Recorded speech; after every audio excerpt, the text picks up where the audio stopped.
I'm Chris from Discount Snow Stakes. Today I want to discuss the different diameters of snow stakes and which ones would be best to choose.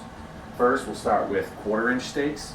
Quarter inches are really good because of the price. They're very economical, good quality. They come in different options like getting reflective tape on them and all that.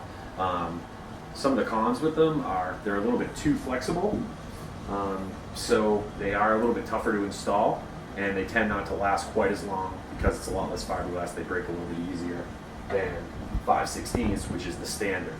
This is what you see at big box stores and pretty much everywhere you look.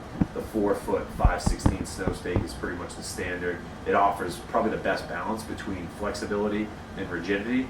Really allows you to install them really easy, but also has a lot of flex on them.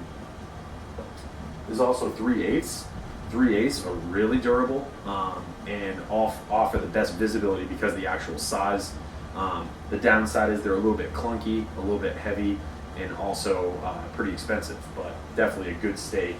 And if you look, you can see that, even though it's just a fraction of thickness, it actually makes quite a bit of difference from a visual standpoint. And those are the different thicknesses, and based on your own application, you can decide what's best for you and your company.